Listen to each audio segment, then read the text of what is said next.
Hey everybody, it's Eric alongside Rod here to talk about MSU's upcoming game against the Washington Huskies at the Breslin Center.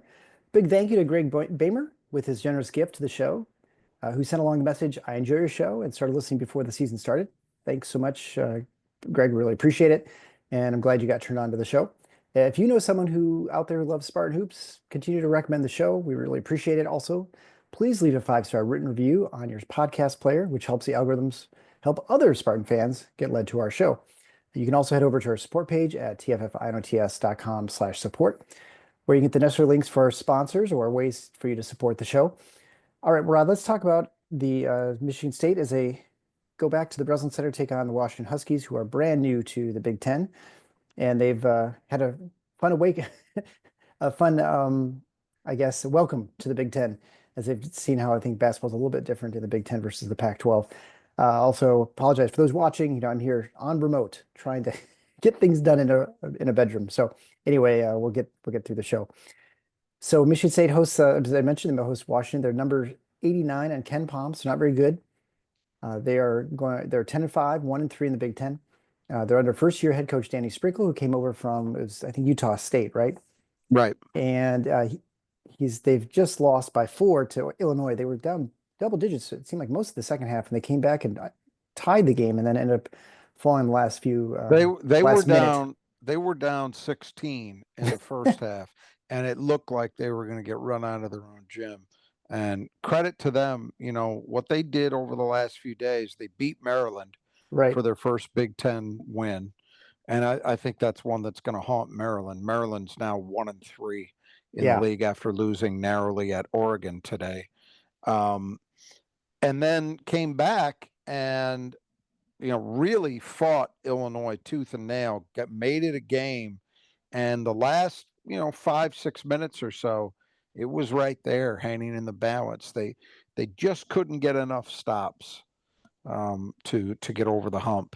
But still a nice showing for a team that, frankly, I have not been very impressed by when I've watched them to date this year. Their first 2 games were against the LA teams in the conference, back in early December, and they just didn't show up in those games. I looked at that team and thought, well, it's going to be a race to the bottom between them and Minnesota, and it still might be. But I have to say, this weekend has given me a little bit of pause that Washington, I've kind of had them as maybe a 3-win team in my mind in the league, and it still may end up that way. But they've at least given me a little pause that maybe they've got enough to be a little better than that. Well, hats off to them. I think Rutgers joined the conference, and it took them, 2 or 3 years to win a Big Ten game, and so they did in their first year. So I guess. And look, you can go back. Nebraska, not great initially, because I believe their first year, I think Doc Sadler was still the head coach. I think it took up until year 2 before they hired Tim Miles and they started to get a little bit competitive. Penn State was okay when they first got into the conference, but not great. Really, only Maryland of these recent additions has gotten off to a good start. If you remember that first year they were in the league, they kind of caught everybody by surprise, and I'm pretty sure they finished in the top 4. So there's definitely a track record against strong starts for new teams. Obviously, with 4 teams, somebody in this group is likely to, if not a couple is likely to have a decent start. Maybe UCLA and Oregon would be my picks, but good for Washington to get off the schneid and get a win against a Maryland team that I actually do think is pretty good. So we'll see what else they can do. But going on the road and now they got, they haven't had to make the flight yet. UCLA. Well, the cross country flight, they've gone Pacific Northwest, which is still a long flight. But it's same time zone. It's different, right? Same time zone. They're used to it. It's funny. I think I saw Andy Katz mention just before the game, maybe the night before the game, UCLA was going into Lincoln to play Nebraska. And he said, UCLA is not used to playing in buildings like this very often. Arizona was really the only place in the Pac-12 that had the kind of atmosphere that even Nebraska has. And I started thinking about that because you and I have talked a lot about how much it might wear on these teams with the constant traveling. Yeah. They got to make like 5 of these trips, I think, east. Whereas the schools on our side of the continent have only got to go out there once. That's a big difference. But I started thinking about it, that aspect, the buildings that you're playing in and the crowds you're facing, that is going to be different. I mean, no offense to the old Pac-12, but and Washington's building today for that Illinois game was a cool atmosphere, but it was a lot of Illinois fans. And I Yeah. suspect when you and I don't know, I think it'll be both games, but definitely the USC game. I expect there to be a lot of Michigan State fans there for that game. That's Yeah. that's just not something that we're used to. You think about even the environments that we think of as very mediocre in this league, like Michigan or Ohio State, where it's not a great atmosphere, to be honest.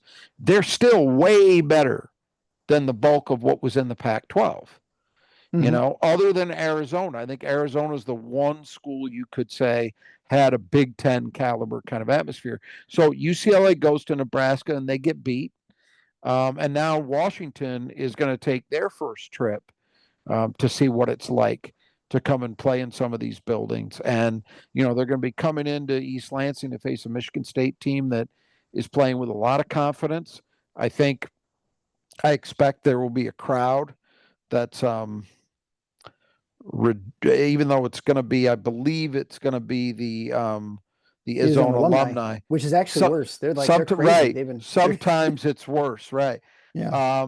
I think that's going to be an eye opener because, and I say this because you think about it, over the last 20 years, the way the sport has evolved, not many high majors are playing at other high major programs outside of their conference, right? You're Right. not usually playing true road games. So a lot of these coaches, like, Danny Sprinkle hasn't even been at the high major level, but I don't know if he's ever been in an environment like Breslin as a head coach.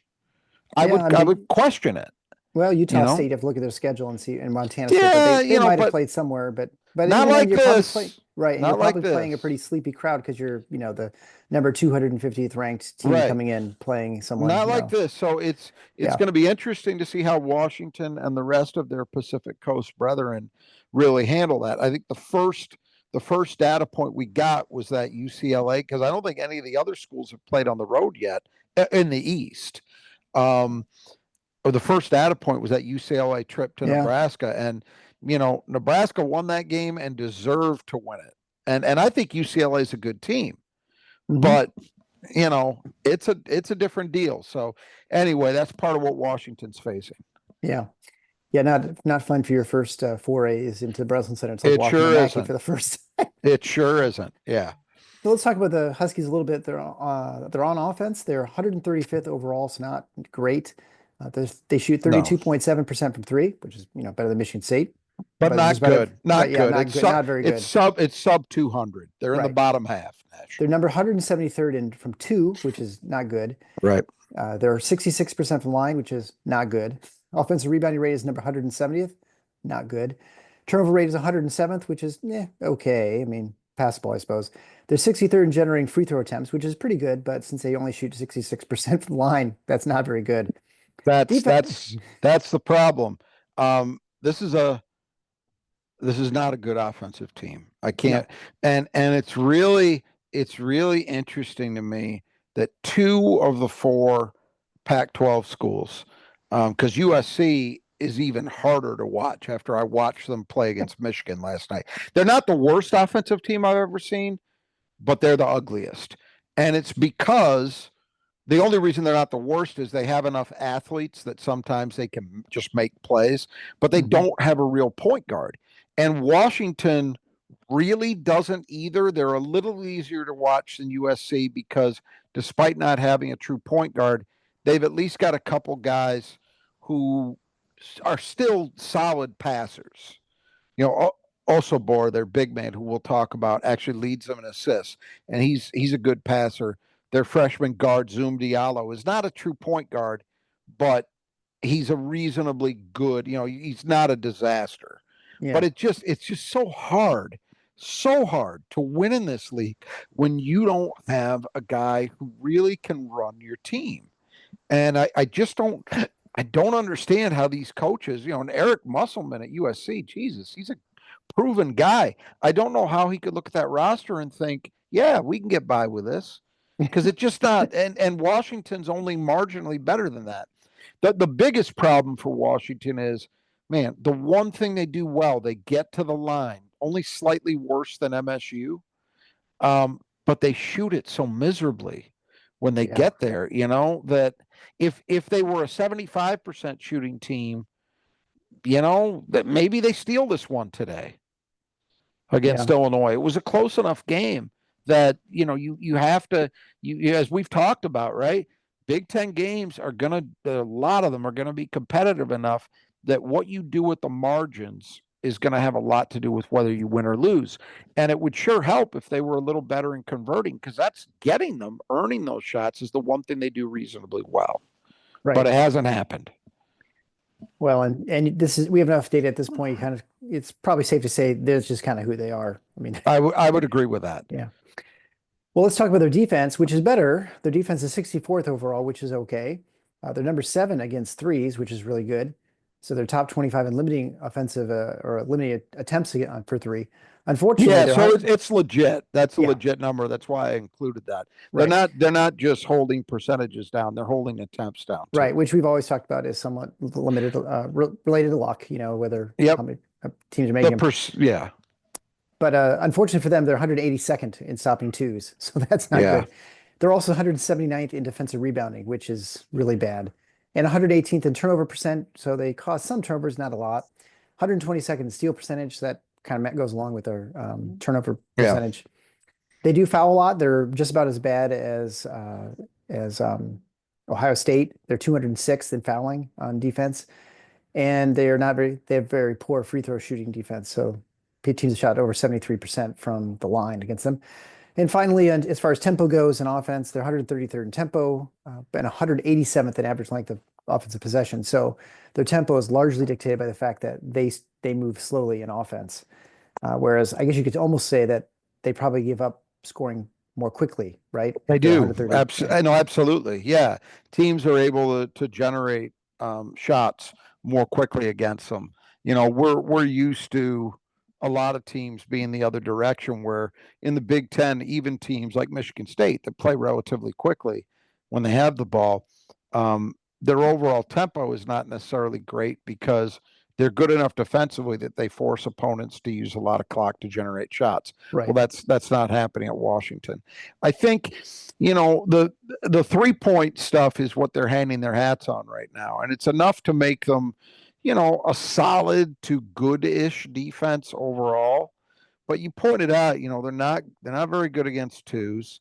They're a mediocre at best defensive rebounding team. By Big Ten standards, they're bad. Yeah. Um, they don't generate a boatload of turnovers. But the biggest thing to me is the fouls. Like, if you Yeah. did all those other things, but you were avoiding excessive fouling, okay, you can probably survive that. But man, when you're putting and then of course they've had bad luck against them. But when you're putting opponents on the line the way they are, and you add that to everything else, yeah, you're not. Their defense is certainly much better than their offense, but I don't see them as a team that can say, "Hey, we're going to win games defensively."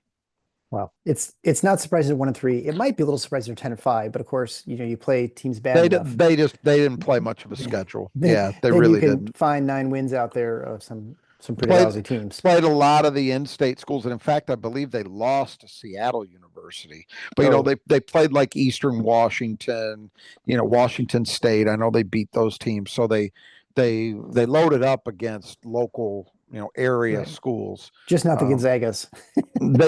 yeah, but yeah. Anyway, Yeah. yeah, it's, the profile kind of matches what the record is And kind with of the what you predicted too. Yeah, but with the caveat that I have to say, this was a good weekend for them. It was at home. We've got to see what comes when we get the full picture. When they've, this is the other thing too, to go back to that travel element. It's not even just, oh, they got to make 5 of these Eastern trips.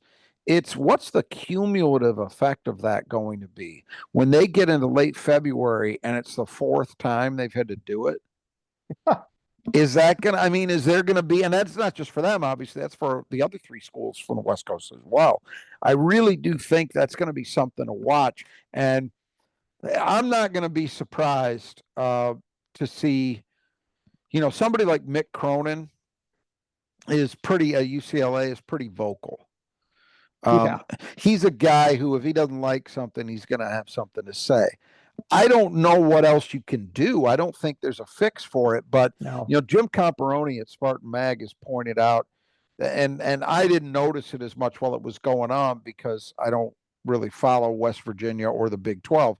But he said Bob Huggins used to talk about this a lot, how much the travel from where they were as by far the easternmost school in that league, what effect that had. Now he was actually able to have a decent amount of success despite that. But I'm going to be very interested to see how these coaches feel after going through a year of it and seeing what it does, seeing what it does to their teams, seeing what it does to their records. Again, there's no fix. So there's no plan that's going to save that. I mean, I don't know what the hell you could do, but it's real. I think it's real, and we're going to start to find out. Yeah, that 4th trip into the frozen tundra, wherever it might be, is not going to be very pleasant, especially those kids from Southern California. They're not going to want to keep doing that. Well, I don't even think, the weather is one thing, but it's just the grind of it. Yeah. Oh, yeah. But, then also walking out and it's cold. That kind of that double it sucks. doesn't. You're right. But here's the other thing too. The schools like Michigan State, take Michigan State as an example. Their West Coast trip this year is at USC and at UCLA. Yeah. So, but the advantage of that, not just that, but the advantage of that is they're going to fly in. I would think the latest they'll get there would be, morning of the January 30th. The USC game is the afternoon of the 1st. Sure. So the next day. And they play UCLA on the 4th. So there's 2 days in between those games. But once they fly in, I don't think they'll have to change hotels. I can't see why they would. They're already there. There's no, the schools that are going to the Pacific Northwest, it's a little bit different. I mean, those of you who've been out there know proximity to Seattle and Eugene is not terrible, but it's not like it will be in Los Angeles. Not across town. So even those schools that are coming east to west, the one time they make that trip, if you're going to LA, that's about as easy a 2-game trip as you could have. Yeah. From a lot of the perspectives of what goes into making going on the road for a multi-game trip tough. Yeah. And there's no corollary to that. There's no equivalent to it for the Pac-12 schools coming east. There's nowhere they say, okay, we go for 5 days and we're in the same hotel, we're in the same city, and everything's the same, and we're just playing 2 games over those days. But otherwise, it's pretty easy. Not the case. The only one you could say is you get Michigan State are close, Purdue, Indiana are close, and outside and maybe more Champaign to those. Outside of that, Evanston, I suppose. But at least you don't have. You could maybe sort of make it efficiently. Yeah, maybe make it efficient. But you're not going to say between Bloomington and West Lafayette. Here's the other one that knocked me out. I didn't realize this was the case till earlier today. So I mentioned UCLA played. We're recording this on Sunday night. UCLA played at Nebraska yesterday on Saturday, right? Yeah. They are home in Los Angeles to face Michigan on Tuesday. Guess where they are Friday. I'm guessing they'll be in Rutgers or something. Close, Maryland. Yeah. Okay. Oh yeah. Yeah. I know we're belaboring this, but man, the more you look at this and you think about how it's going to play out for these schools, I just can't imagine it's not going to take some kind of toll. The things we do for football. That's why it's such a big deal for Oregon that they've already lost 2 home games. Yeah, I mean, right. for them to lose to Illinois and get run out of their own gym in the process after they had lost a buzzer beater to UCLA back in December. And they almost lost today at Maryland at home. That would have been 3 home losses. If they had lost to Maryland today, I would have said you can officially put a stake in the heart of any Oregon Big Ten title hopes. Yeah, they're still on the. Just 3 home Yeah, losses. There's with what they've got to deal with yet that they yeah, haven't even touched on the road. No chance. yeah. I totally agree. Might still be no chance. I was gonna But say it's gonna be a tough road for them. They're gonna yeah, have to steal some ones on the road. yeah, The only thing I'd say is the only saving grace for those teams is that they don't have the same schedule as Stanford or Cal, who have that's to go even all the way yeah. to the, That is and just spend their entire time on the Eastern Seaboard. But I. it's not a whole lot different. But it just here's the deal. It's it's all as we know driven by football, and Hmm. for football, it's not the same thing. Yeah, just 1 week. It's Yeah. 1 week here and there. Usually not consecutive weeks that you'd be doing it, but you put it in the context of pretty much any other sport and you see how insane it is. Yeah. I mean, look, don't get me wrong. I'm kind of, once we got to 14, we were already through the looking glass, so to speak. I mean, we weren't getting back the Big Ten that I grew up with and that a lot of Yeah. our listeners, I'm sure, loved. True round robin home and homes. We weren't getting that back. So what does it matter? 14, 18, whatever. And I do kind of find it interesting that we're going to see all these schools that we're not used to seeing. Hmm. That will, at least for a few years, that will add some intrigue to it. And as you and I are going to find out in about a month, it's kind of cool to have the option of an LA trip if you want to go see MSU on the road. That's Yeah. a great, something like that was never on the cards before. So there are cool aspects to it, but man, there's Well, so many negatives for these schools. yeah. Well, so it was definitely the bet that they made and they wanted because of course they need the revenue from football and Yep. for the Yep. media. So anyway, it's where we are right now in sports, and who knows where Right. we're going to be 10 years from now, even five Right. years from now, right? It's anyone's Right. guess. Right. Certainly that trip in end of January and beginning of February might be kind of nice. Get out of Michigan for a week. Speaking of nice cold weather, I hear it's kind of cold up in Michigan. You've got So that right. so I'm not going to complain about the cold here in Florida.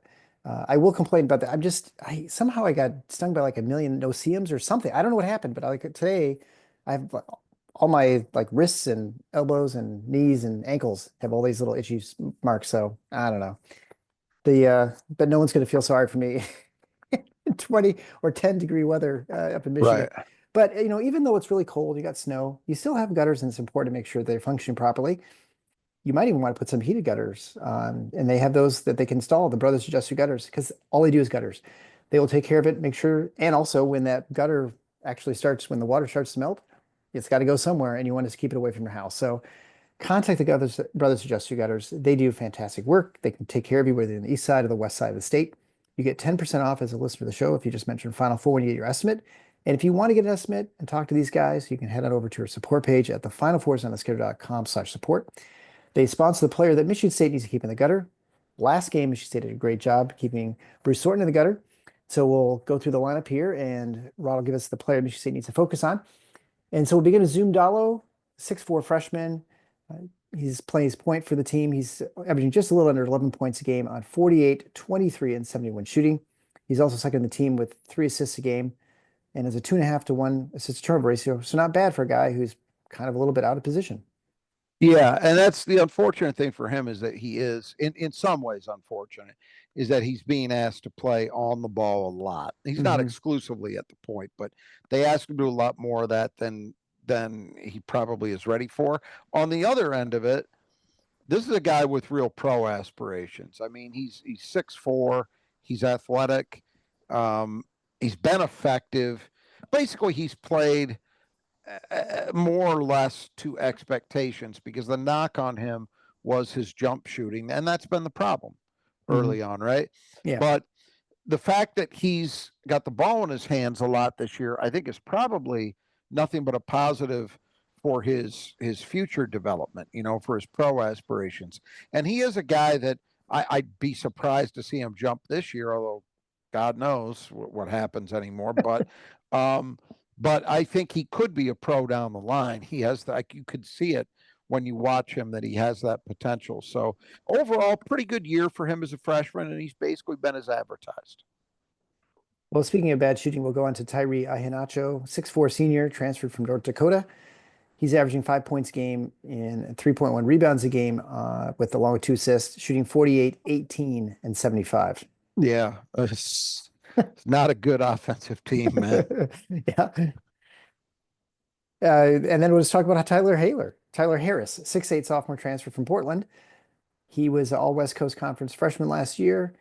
He continues to progress as a player. He's averaging a little over 12 points a game, 5.3 rebounds a game, which are both second on the team, both in scoring and rebounding, shooting 50, 46, and 77, and also with 2 blocks a game. Yeah, he's a nice player. He's, they again, we're talking about this team being one of the worst in the league, and I still think that's true. But you put him, Osobor, who we'll talk about in a minute, and Diallo, that's 3 guys who really they're good players, and they would be pretty much in anybody's rotation Yeah. in this league. Harris is a guy that, I'm sure they're going to hope to be able to hold on for him because he's only a sophomore. So in theory, he's got 2 years left. But he's been really productive, and you see it's in all areas. He's shooting the ball extremely well. He's a rim protector. He's been a good rebounder just across the board. They have to be very happy with him as a guy that got out of the portal who was, I think your all West Coast Conference all freshman team. That's nice, but he wasn't a marquee guy Right. in the portal. So they've done really well in identifying him and getting him into their program. Yeah. And as we've seen, there's just a lot of luck involved in how players can play at the next level. When they come up in transferring, you never really know. You can I, assume you're going to know, but I would say this. I would say that, and obviously with the portal, with making eligibility instantaneous now Mhm. upon transfer, I think generally speaking, if you're getting a younger guy who's had some real early success at a younger level, your odds are a little better. And I haven't that's strictly an anecdotal impression. Yeah. But if I were measuring somebody with his profile against, say a guy who was second team all summit and had 1 year of eligibility left, Right. I might be more inclined to bet on the younger guy Sure. doing more damage. I Hmm. think sometimes what you see is the guys who we've talked about this phenomenon a lot, the guys who it just becomes clear even in their freshman season. Oh, obviously there was recruiting, there were evaluation mistakes. Yeah. This guy is a better player than the high major coaches believed, and he's actually that level of talent. Sure. Well, and we also see plenty of players who go from their sophomore to junior year or junior to senior year in AU or high school, and they shoot up or shoot down the Right. recruiting rankings based on how they develop and their game changes. So there's no Right. reason to think that wouldn't happen also while you're in college. Right. A year or two later. Yeah, Right. right. Okay, so next would be last time I get to talk about Wilhelm Breidenbach. He used to play for Nebraska. He's now 6'10", 230-pound senior. Averages a little under 5 points a game, 2.7 rebounds a game in about 17 minutes. He's shooting 59, 38, and 60. Yeah, an old favorite. If I'm sure a lot of our listeners remember Breidenbach, His he's got glasses, those Coke kind of bottle glasses. kind of the beard, and it's a striking visage that Just he needs a leader hose and presents. he'd be all set. Yeah, um, but he's what he looked like early on at Nebraska. He's kind of been at Washington. The production is not huge, but he's a big body. He can rebound a little bit. He's always been able to shoot some, so he gives you a little bit of a stretch element. He doesn't even play quite 20 minutes a game, so he's not a huge usage guy, but he's definitely been and this is his second year at Washington. He's definitely been a piece of their thing, and more recently he's been starting. So yeah, he'll be the foreman. Then we finally finish up with Great Osobor. That is his first name, Great Osobor, 6'8", 250-pound senior. He's one of the most highly sought after portal transfers, I guess.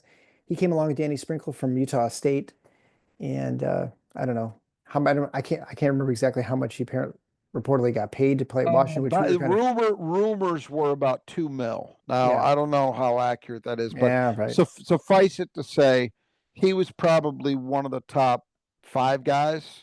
Hmm. I think that's fair. Very surprising because it ended up at Washington too. He would not we're a place where we did not think when we Yeah, maybe but thought the NIL they have it's okay, but it's like a little here's what's surprising for funny. football. I agree with you. And, I should have asked this question, although it's a delicate question, when we had our UW insider Yeah, back in the summer, because Washington occasionally would do this. Like, if you remember, guy who's been with the right. Pistons, Isaiah Stewart, who a lot of people thought was going to go to Michigan State, was a top 10 guy nationally. He ended up at Washington. And the word was this is just prior to the portal, the word was he got paid. Mhm. So they're not a, I agree with you. There's no sign that Washington has, in fact, our guest back in the summer told us that. Yeah. Basically confirmed what my impression was, which is that, yeah, people like basketball, but there's not a passion for it. The program is not, on the level of a lot of the Big Ten in that way. So that would typically filter through to NIL, but they must be able to get something together Well, on occasion.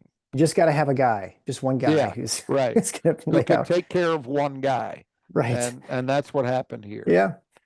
So Osobor this season is averaging 14.3 points a game, 8.7 rebounds a game, shooting 47, 15, and 56. Leads the team with 2 steals a game, and as you mentioned, a number of assists, and he attempts almost, or actually over 7 free throw attempts a game, which is pretty high. He's a load. I mean, he's only 6'8", but he Yeah, I was gonna plays say he's small, he, but yeah, he plays longer than that though, because he's got a long wingspan. He, as you say, he averages 2 steals a game. That wingspan is a big part of the reason true. why he's deflecting passes, that kind of thing. Strangely, despite that, he's not much of a rim protector in terms of blocks, but he's been more or less as advertised. He's leading them in scoring, he's leading them in rebounding. Um, he's a playmaker. The problem is he's got 52 assists in 15 games. So that's pretty good, right? That's better than Yeah. 3 assists per game. He's also got 52 turnovers. So it's boom or bust. And in fairness to him, I think some of that is probably a function of the fact that they don't have, as I said at the outset, they don't really have a true point guard. Right. So a lot ends up being put on his shoulders. It's kind of similar to what, the Wolf kid at Michigan. They don't have I don't think Trey Donaldson is a real point guard. So to me, they don't have a real point guard on that team. Consequently, they run a ton of offense through this 7-foot power forward Right. who makes a lot of great plays, but he's also got high turnover numbers. And I think part of that is you're just putting a lot on a guy who really shouldn't have quite that much on his plate. Same thing with Osobor, in my opinion. Just not quite built to run that much offense through them. But they don't So have a choice. can we pick our player to keep in the gutter, or should we need to go to reserves? Oh, it's also Barr. I I mean, f- I don't think there's any doubt. He's I figured that was clearly. I mean, Harris or Zialo, those guys could. Or Christ, they had a kid who we're going to talk about in a second come off the bench today against Illinois and get 31. So it won't necessarily be him, but if you're over the course of the season, yeah, he's the guy. So We'll then go to the reserves, talking about DJ Davis, 6'1 senior transfer from Butler, averaged 9.1 points a game on 36, 33, and 87 shooting. But more importantly, probably he's 10 for 20 over the last 3 games, two or from, games. from three over the last 2 games. Yeah, so high volume and Yeah. shoot 50%. So, that's definitely a emerging threat, I He was guess. he's the guy who scored 31 against Illinois. He was 7 for 14 from 3 today. Right. So he's starting to break out. And Washington surely could use that. I mean, they could really, really would be grateful to have somebody emerge as not just a high percentage shooter, but a good percentage on a high volume. And that's what Davis was brought in to do. They brought him in from Butler. That was the idea, that he was going to be the guy. And, up until recently, he just hadn't been dialed in. But if he can continue what he's found in these two most recent games, he was 3 for 6 against Maryland, 7 for 14 today against Illinois. Boy, they'd take that and run. Mickey Mason is a 6'5" junior transfer from Rice, averaging 8.1 points a game on 39, 32, and 66 shooting. And he's also second on the team with steals at one a game. Yeah, another long wing with some length at 6'5". I mentioned they're not like a huge pressure team, but they do have some guys that are more active on the perimeter in generating steals, and he's one of them. And he's been an okay shooter for them. A lot of these guys, by the way, the starting lineup has been the starting lineup recently, but there are a lot of guys who have gotten starts. Danny Sure. Sprinkle's really been trying to find a combination.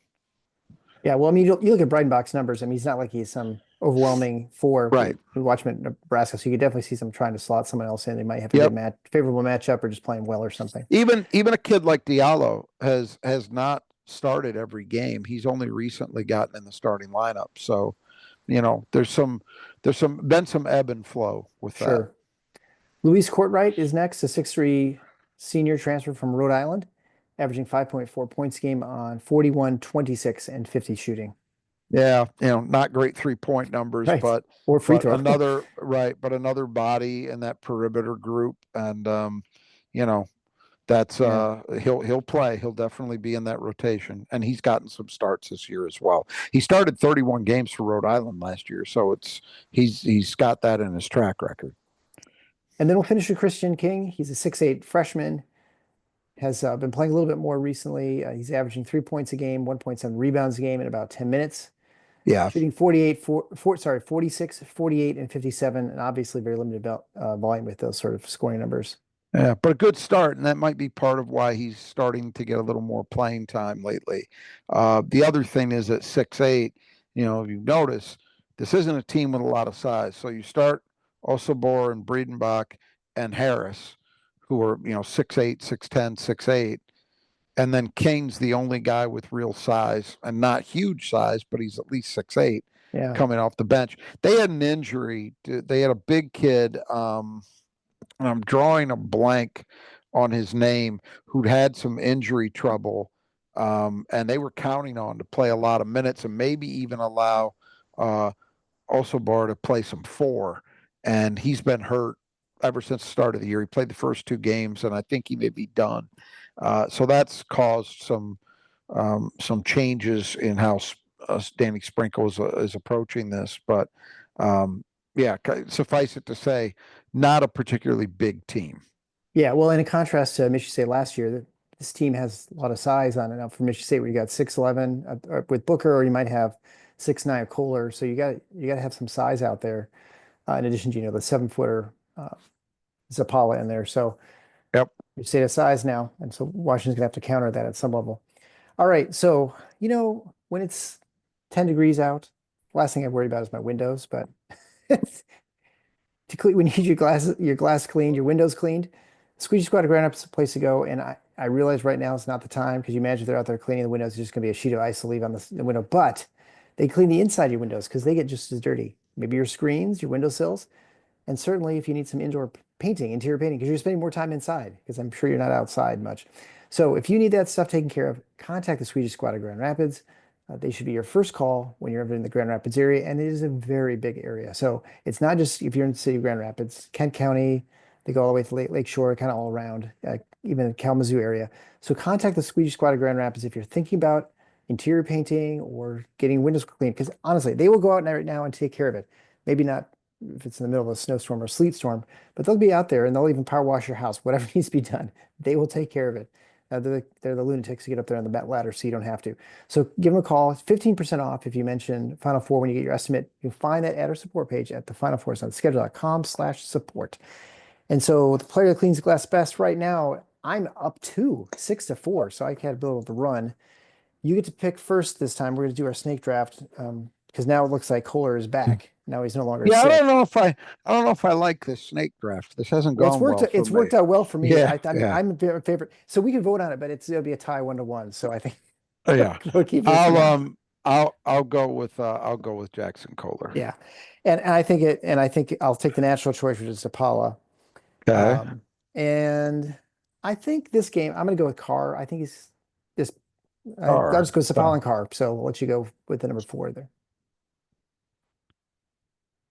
um hmm. Interesting choice. I'm going to go with maybe a little bit of a surprise because I Nick think Sanders? MSU no, I think MSU feels I would that they really do have to deal with Osobor. Hmm. And so I think we're maybe going to see a little bit more of Carson Cooper than Yeah, we I think have in you the probably last true. couple games. I'm going to go with Coop as my second choice. I also wonder at some point, this is not related to the cleaning the glass best, but I wonder at some point if they try and find one of these games where you think, if we have an opportunity, we try and really get Fiddler going, get some stuff going through him and try to get him some more I minutes. think well, I He's been think that dwindling as far as minutes go, and it'd be nice I to kind of get him some confidence and to get him on the yep, floor. I think that they kind of tried that. If you look, he got into the game relatively early against Ohio State, Yeah, but just the way that game evolved, it didn't make sense to have him play a ton more than he right. did with the way he was going, but just as importantly, the way other guys are going. Yeah, I'll tell you honestly, and this is it's I guess a good situation from a Michigan State perspective, but I think that the biggest thing that's holding down the possibility of that happening, where they'd really be focusing on, hey, we got to get Frankie going, is that Cohen Carr is going as well Yeah, as he right. is. And so basically, MSU is getting that big wing play. They're just getting it from Carr. Yeah. Whereas we thought coming into the season it would be, and it's a little different style, but they're getting real production out of that position. And I certainly thought, look, I thought Frankie Filler was going to lead this team in scoring. Yeah. And obviously that it seems clear now that's very unlikely to happen. But I'm with you. I think he's still got a lot to give this team, and I think it's going to be important to get him rolling. It's just it's probably gonna depend on just the way certain games flow, Yeah, I think and that so. the opportunities are even there for that to happen. Because It's right interesting. now, if you're Tom Izzo, and if as a fan I look at it, forget Tom Izzo, I want Cohen Carr on the floor. Yeah, I know. He does so many things you like. I mean, and exciting and and I also want those three starting guards and Jace Richardson on the floor too. yeah, So there's only so many minutes, only one ball, yeah. but It's that's really it. And it's not like I don't think that I think Frankie's got a lot of positives he can give this team. There's certain things he brings to the table that I'm not sure anybody else does. But it's I think that's the situation. It's like, well, okay, but we've got these other guys going so well. We got to play them. Yeah, no question. And what's interesting about that, I think, is, especially certainly when the season started and coming into the season, we expected Frankie Fiddler to reach the free throw line a lot. He's excellent there. He's shooting over, I think, 90% from the line this year with a lot of high volume. It has just really tapered off recently. But Yep. what's interesting is as he has had less free throws, Cone Carr has picked that up and is Uh-huh. hitting it like 95% the It He's 21 somehow to 22. It's crazy. I think that Frankie was the biggest reason why I thought, well, this team may be able to get to the line more Right. consistently than we've seen in a while. Now they've been better even than I thought they would be in that regard. But what's happened, as you say, early on, those first few games, Frankie was driving it. But Hmm. that's clearly not been the case. Yet somehow it's all been transmitted to the rest of this team. Yeah. And and it varies. You'll have a game where Cohen Carr's taking 8 free throws. Hmm. And, you might have a game where Jeremy Fears is getting there a Yeah. lot. It just Book has gotten in the mix on a few And Jaden's gotten occasions. a couple times. Yeah, Yeah. right. So it's kind of been by committee, but somebody or multiple somebodies really always seem to be stepping to the forefront and getting themselves to the line, which we'll return to in a few minutes. Yeah, absolutely. All right, well, let's talk about the keys of the game brought to you by Nudge Printing. Nudge Printing, if you're watching on YouTube, you can see my Nudge Printing t-shirt logo shirt for the Final Four's on the schedule. Super comfortable. We have, I don't know, like 6 of these because everybody in my family wants to wear them when they go exercising, just tooling around the house or whatever it might be. Their sweatshirts and hoodies are super comfortable as well. I've got a bunch of those. Got some full length ones, some quarter zips, got some jackets. Nudge Printing basically has really high quality stuff. It's really great. And the nice thing is, if you listen to the show, you get 20% off. You just mentioned Final Four. So just type it in as one word at checkout. You get that nice discount. Get some great products supporting a nice local business here in Portland, Michigan. Gabe and Brittany, some Spartan alums. And also, if you got other non-Spartans in your circle, you can certainly get stuff for them as well. Any of the schools in the state of Michigan outside of the Wolverines. Also, if you happen to know a Hoosier or a Hawkeye, you can also get them some stuff, and it's a number of other schools. You can just check it out at nudgeprinting.com. They got a massive selection of stuff that they can provide. And also, they can do things for you if you have a fundraiser or you want to specialty shirts for a business. Maybe you're going to a trip somewhere. You can print out those cool t-shirts. You can go to Fabricated Customs. They do all the work for you. All you have to do is just basically tell people about it. They can go to the website. They can order whatever it is that you want to, and they can design the shirt for you too. And then they can collect all the money, send everything out. You don't have to do anything. It's like the best if you have any sort of function in your school or business or whatever. You don't have to do any of the work. They'll do it all for you. And again, 20% off. You mentioned Final Four at checkout. All right, so the first key to the game is the transition game. So not much got accomplished by Michigan State last game, primarily because we talked about really struggled defensively rebounding. Yeah. And so that was, I think, what really limited them. You expect in this game for that to be better, but that's been the case Well, for a couple games now. And they have not really done it great. well, they were okay against Oakland. It was really, or Western. I mean, it was really, it was that Ohio State game, only 9 points on the break, for a team that's been leading nationally in that category. About a quarter of Yeah, their points have right. been coming via the break.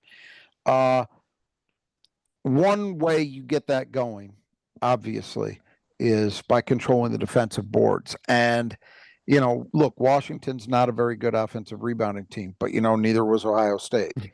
So, Right. and like Ohio State, not a big team particularly. Washington's not a particularly big team.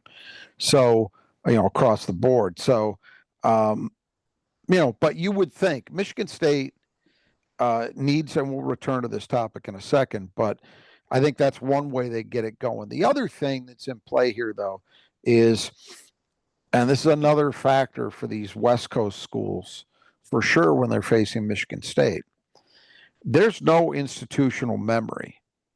Danny Sprinkles never played against Michigan State. Right.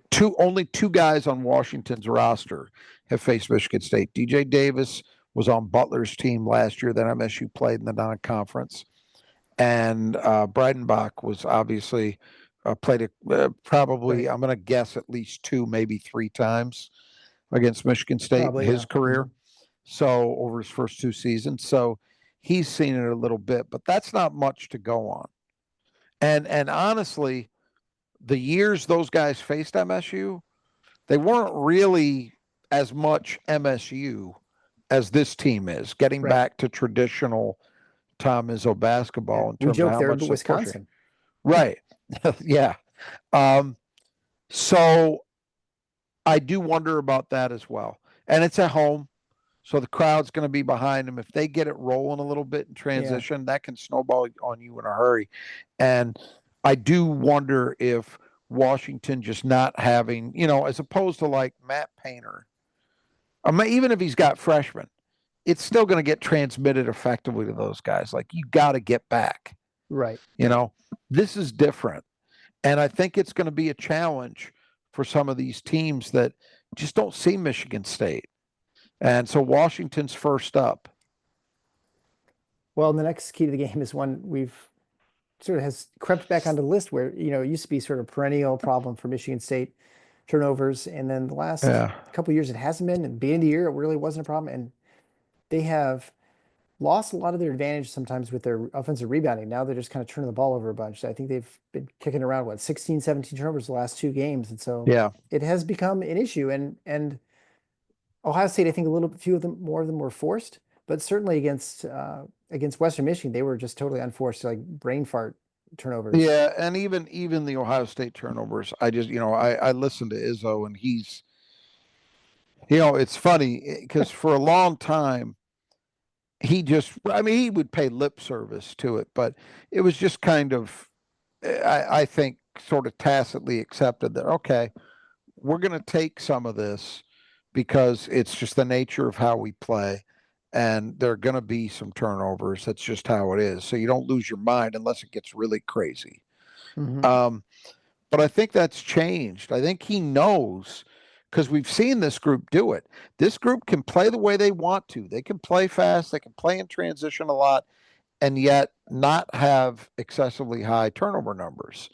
So they've got to figure out how do they get back to that. And I think, one way you allow an opponent to hang in there with you is obviously by doing that, Yeah. by just giving away scoring opportunities.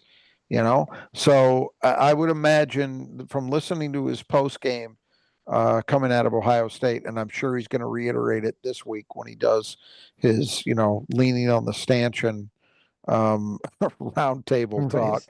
at some point this week. It's a point of emphasis, I'm sure. Yeah. All right. So the third key to the game is one that's been there most of the time is the boards. This is one where Michigan State can get a significant advantage. I think we can probably, we always say what top 20 or elite. They're definitely top elite defensively. Offensively, they're top 25 in as Yep. far as rebounding. So this is, I mean, and I guess you could say they're elite. They're certainly one of the top rebound teams in the country at a minimum, which is kind of what we got used to for many, many years at Michigan State. So they're kind of Yeah. back to where they were. Yep. Yeah. And so, Washington's not a disastrous rebounding team, but they're not great. And by Yeah. Big Ten standards, they're not very good at either end.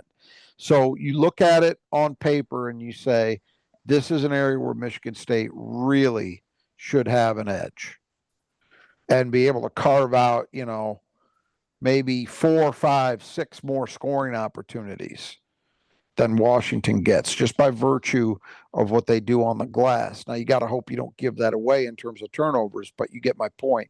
Yeah. But they got to go out and do it. That's how it looked on paper against Ohio State. And Ohio State goes out and grabs 15 offensive rebounds. It was ridiculous. Yeah. And Western, who has rebounded very well this year, but still, you hope, okay, a lesser opponent, we're going to hold them down. They gave up a ton of offensive rebounds to them as well. So the offensive rebounding was actually pretty decent against Ohio State. That was not a problem. Yeah. It was Just the the other defense. end.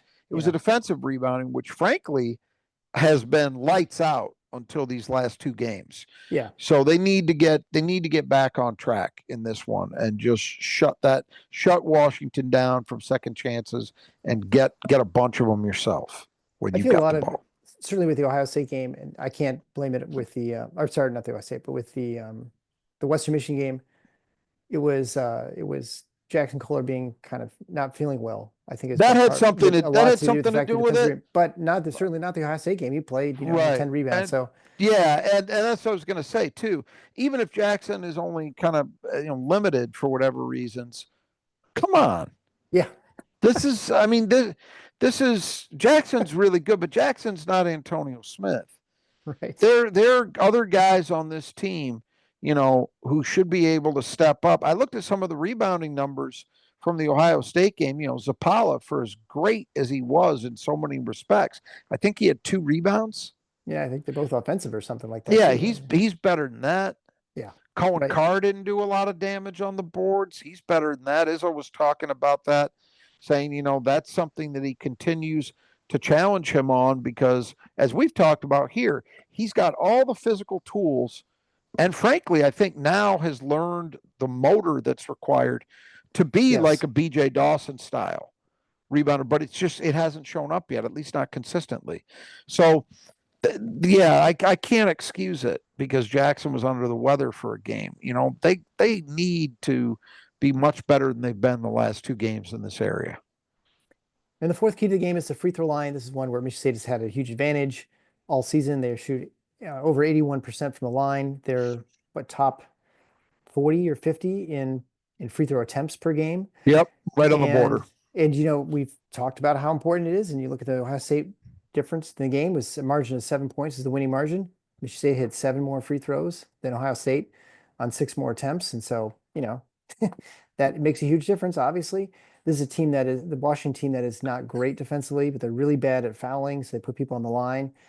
So this is one where you think that Michigan State should have a pretty good advantage, and hopefully this be a way of. It'd be nice to get a cruising in victory here. That's the thing. I think that the fact that Washington's been so foul prone is what suggests to me that there could be a significant advantage coming for MSU in this area. Because the flip side of it is, and this we don't talk about nearly as much, but it's absolutely true. And I want to pull it up just to make sure I get the numbers right.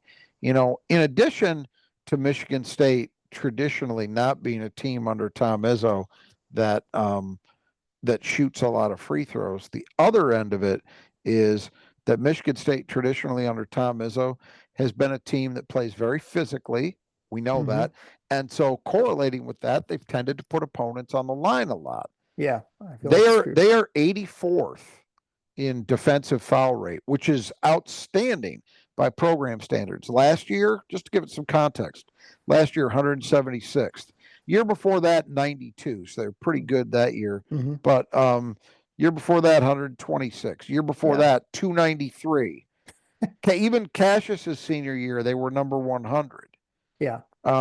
It's been since 2019 where they were 41st that Michigan State has done, anywhere close to this kind of job or better in that area. And I think but the thing is, even like in that year, the 2019 season, they weren't getting to the line as much as this group is. So the opportunity for there to be a consistent gap, the old Bobby Knight equation, will make more free throws than you attempt. Well, that's been the reality for Michigan State frequently this year. And so I think we do need to understand that it's both of those areas working in conjunction with each other that are producing a big advantage for Michigan State at the foul line. And this, on paper at least, this is a game where you can kind of see that coming. All right. And so then that brings us to our fifth key to the game, which is Osobor, which my computer has autocorrected identity to Isobar. So he is not a chemical. This is Great Osobor. He has done a pretty good job. Michigan State has done a pretty good job with bigs this season. He's an unusual big in that he's only 6'8", but he's probably more skilled and talented than they played outside of maybe Hunter Dickinson. And so, I now just talking about free throws, it makes me think that this is an opportunity, which Michigan State's attacking style, especially driving lane oftentimes, that they could maybe get him in foul trouble as well, which would be one way to limit him. But he's going to be a tough cover too, right? I mean, at least one nice thing is he's not much of an outside threat. He shoots like 17% from three. That's correct. So he's not a stretch threat, but he's a load. He's a physically strong guy. His wingspan means he plays functionally bigger than his listed 6'8". He's strong. He knows how to finish. I mean, his shooting numbers aren't incredibly good for a big, but he's a good finisher, I would say. And so I think he's the second best big they've seen to date, behind only Hunter Dickinson. And he should end up as one of the better fives in the Big Ten. So he presents a challenge. And I wonder how MSU is going to deal with him, because one of the advantages this year to having Zapala is you've got that other card to play where, the last few years, Michigan State hasn't often been a great position where they could play it the way Izzo historically prefers to. Just no matter how good your opposing five is, he's going to play you straight up. Yeah. And then he might get some digs from the guards, but they're not going to be gambling. We have seen I think last year, Michigan State, and really the last 2 years, Michigan State has doubled the post more than the entire rest of Tom Izzo's career combined. And I don't think it's because he's had some conversion that, no, this is how I want to play now. I think it's that he felt he had no choice. Yeah. I think he's got choices this year. I'm not saying that you want to spend 40 minutes going straight up against Osobor, but I think that I think that they have that option. Somebody like Zapala has enough size that yeah, he can bang with that guy, and he's got enough length that he can bother him. Carson Cooper is now physically in a better position where he can do some of that as well. I Yeah. do think we'll see Michigan State throw some other stuff at him, and I think the reason you want to do that is, as we talked about earlier, he's a fine playmaker, but man, he makes a lot of mistakes. 52 assists, 52 turnovers in Yeah, right. 15 games. That's a lot of both. So if you're digging some, if you're maybe occasionally bringing a double, you're trying to put him in positions where you're making him uncomfortable. You're maybe rushing a decision, and he's shown a propensity to make some mistakes. I wouldn't be surprised to see MSU do a little bit of that. But it's going to be interesting to watch. And, he's the one guy. I mean, obviously, Davis had a huge game today against Illinois, and I think Diallo and Harris are capable scorers on their day, too. But Osobor is the one guy I look at on that team and say, who's most likely to really give MSU fits and keep Washington in the game longer than they want him to be? It's that guy. Yeah, I would say, and I would say Michigan State, as far as interior passing between bigs, they've been pretty good. They've got really pretty active hands, but with Zapala, Booker, Kohler, Cooper, all four of those guys, you can throw Carr in there as well. Quick hands, I think they've caused a lot of problems. You saw that certainly the Ohio State game when the guards got in there, but even when they tried to when they try to get inside and then try and pass out, they had a lot of trouble. And so I think there's definitely a lot of opportunities for turnovers and fast breaks from there too, from Michigan State's standpoint. So Yeah. it might be tough for him and tougher than he's seen in some time. I mean, I'm hoping that's the case this game. That's what the goal is, right? That they are facing something that they haven't really seen, and especially to have it exacerbated by the environment they're going to be in. I mean, Illinois is a Yeah, very good team, but UCLA, who they've seen, is a very good team, but not in the kind of environment they're going to see in Breslin. yeah. They haven't seen that. Like I was joking on the Magboard, these guys are hibernating for 364 days. These his own alumni, they're coming out just for this one day, for a couple hours to relive their college days. So any parting words, I guess, with this game? I mean, it's kind of nice. Michigan State gets a couple days rest to back home, especially coming off that win and easy travel, obviously from Columbus. Because after this game, the game's going to come pretty quick for about 3 or 4 games within the span of about 9 days or 10 days, Yep. I think. That's the way the Big Ten's built this year. I mean, just maybe a quick word on the league and some things that I've seen just for a couple minutes. I mentioned earlier, that Oregon Maryland game was a really big one early in the season because the loser was going to go to 1-3. I think it would have Yeah, been worse for Oregon because it would have been their third home loss. And as we I agree. talked about, they've got, Maryland's got their West Coast trip over with. That's the only thing they can feel good about at the moment because they're 1-3 right now. And that's a team that, a week ago was riding high and feeling very, very good about Yeah. themselves and with good reason. So that part I think is interesting to me. Purdue had, by their standards, a very shaky start, and yet you look up, and after an easy home court win over Northwestern, they're 3-1 in the league. Yeah. Michigan held on against USC on the road last night. They are one of only two unbeatens, Michigan and Michigan State, in Big Ten play, and we're max. You're either 3 or 4 games in right now, and Yeah. we're already down to just two unbeatens in league play, Didn't take long. which I think is not surprising, right? That's what No. that's what most people figured. Um, so Michigan certainly an intriguing team at this point. I mean, Wisconsin set a Big Ten record for threes made in a game and broke 100 points against Iowa. I don't think anybody saw that coming.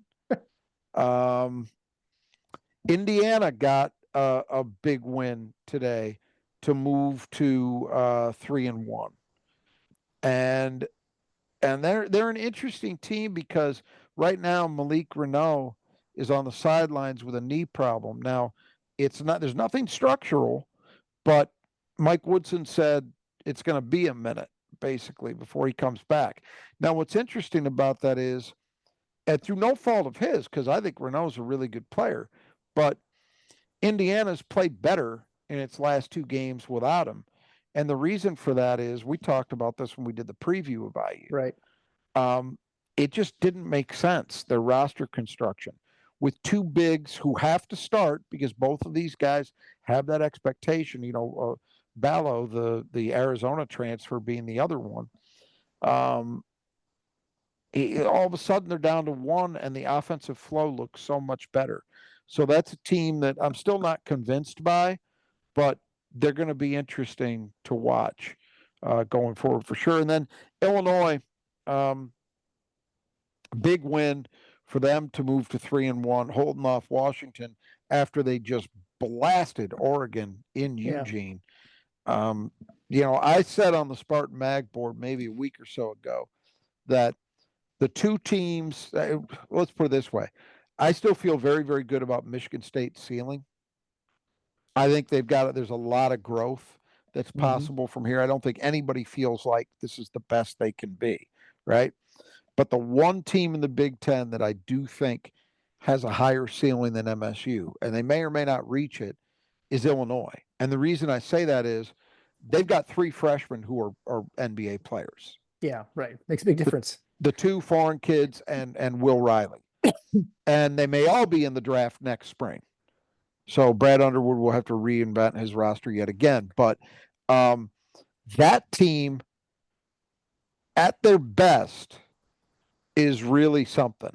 I mean, they're shooting a ton of threes, and they're shooting them well, which has not normally been a staple of Brad Underwood teams, but it seems to be with this group. They defend well, they rebound well, they do a lot of things well, and they've developed some nice depth. So right now, if I were gonna, and I may still yet do this over the next day or so on the Spartan Mag board, likely, if I were gonna divide teams into tiers, I would definitely have Illinois in that upper tier along with Michigan and Michigan State, and maybe put Purdue back up there too, because even though I'm suspicious of that team, 3-1 is 3-1. Yeah. And right. So anyway, I think it's fair to say that in many respects it's shaking out the way we kind of expected it to. Right. Every game is competitive. Most games are competitive, or at least you feel that way going into them, that there's not an obvious knockout punch winner. And it's going to be a fascinating several weeks as we sort this thing out. Yeah, Michigan certainly has an opportunity with a win at UCLA. They'd have 3 road wins in 4. That's a big game out of 4 games. I mean, that'd be very, very impressive to go 4-0 with 3 of them has been on the road. And I think UCLA, I still think, even after their loss to Nebraska, I still think UCLA, that was their first loss, so they fell from the ranks of the unbeaten. They're 2-1 now, but that would be a big win for Michigan, because frankly, Michigan hasn't. The metric systems love them, and they've done some good things, but they haven't beaten anybody particularly good. They've got high major wins, so that's fine. And look, to be honest with you, you might be able to say the same thing about Michigan State, depending upon how you feel about Ohio State.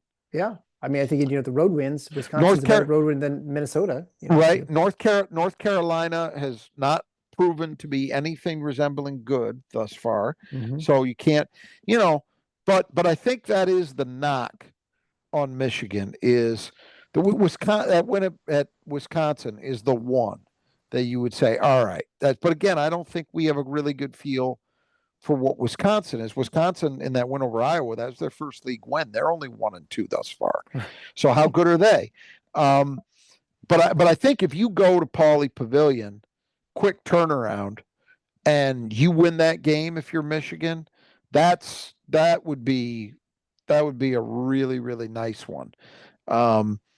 So and like you say, now it's the West Coast thing is in the rearview mirror for them. Yeah.